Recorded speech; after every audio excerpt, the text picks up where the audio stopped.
what does it mean to talk about social protection for persons with disabilities? The CRPD, the Convention on the Rights of Persons with Disabilities, had added a dimension, a particular dimension when we come to discuss this aspect.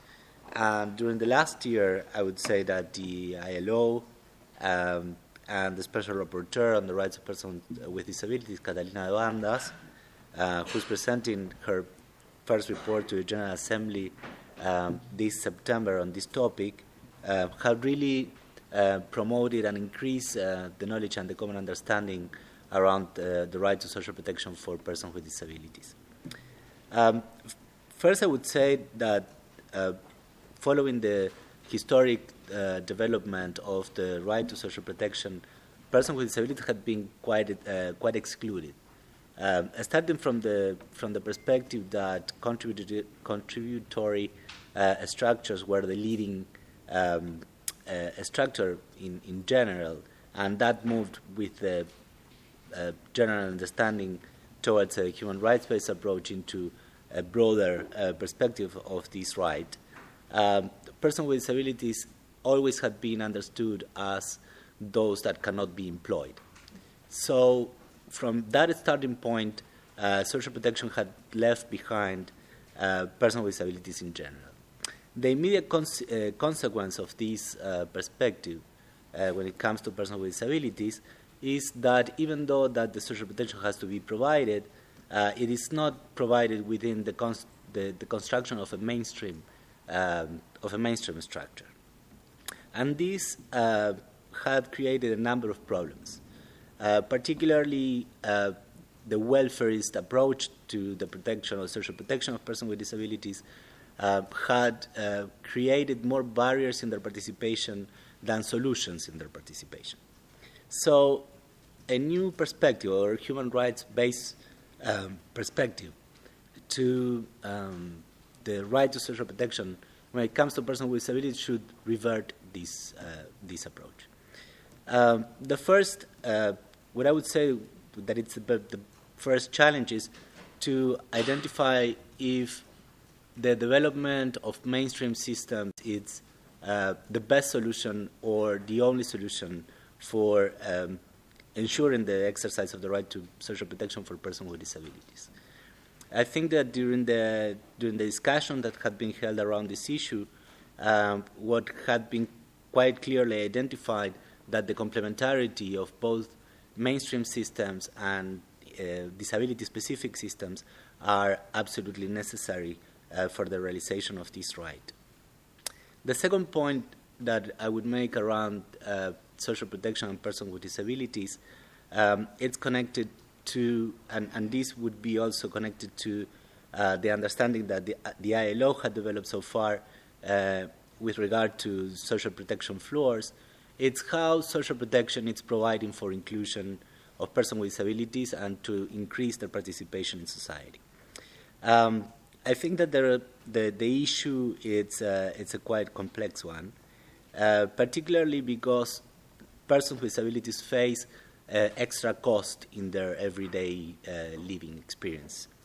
So social protection, in order for social protection schemes to provide for full inclusion of persons with disabilities, social protection structures should provide also for this extra cost. And this, it's a quite challenging issue. Why is this necessary? Basically because if persons with disabilities do not have social protection structures that provide for the extra cost, the given inequalities that persons with disabilities face will never be, that gap or that inequality will never be breached.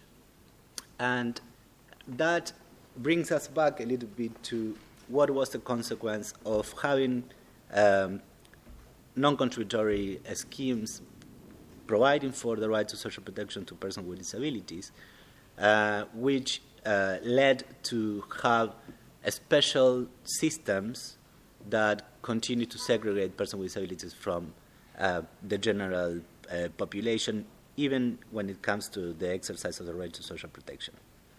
So the last point that I want to make is that persons with disabilities are largely left behind in the advancement of the reforms of social protection systems.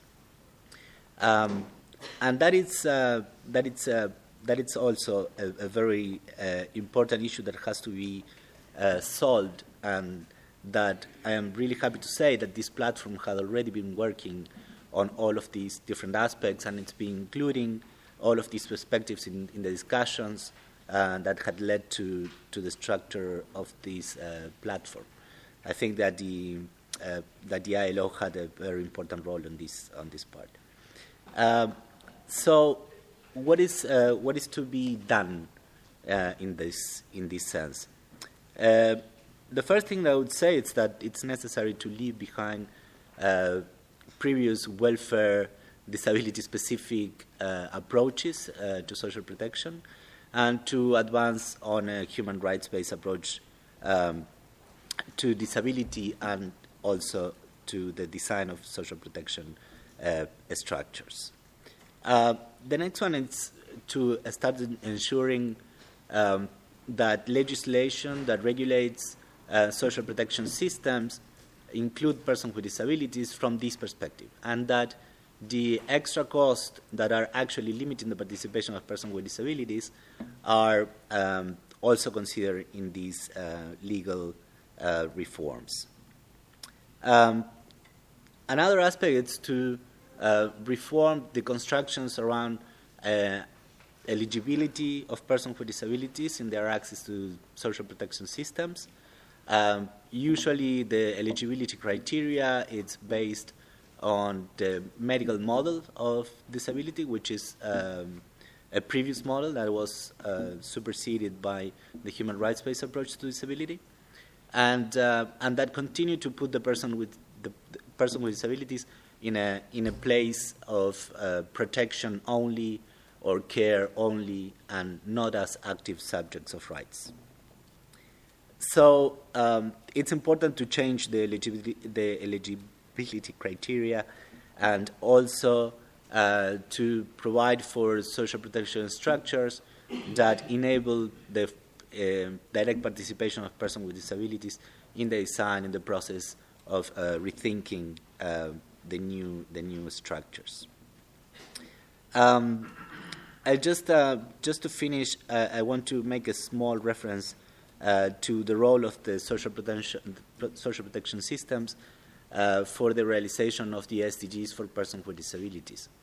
The SDGs will not happen for persons with disabilities if social protection systems continue to place them in a situation of care of only or protection only.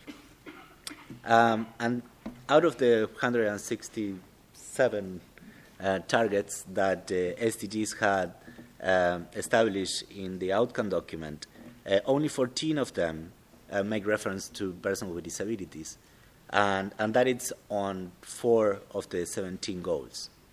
So the situation of persons with disabilities is quite precarious in the context of the SDGs, although it took amazing efforts to get to that point. I think that it's important that the further development of the SDGs implementation take into consideration this aspect and provide for a better inclusion of persons with disabilities. Thank you.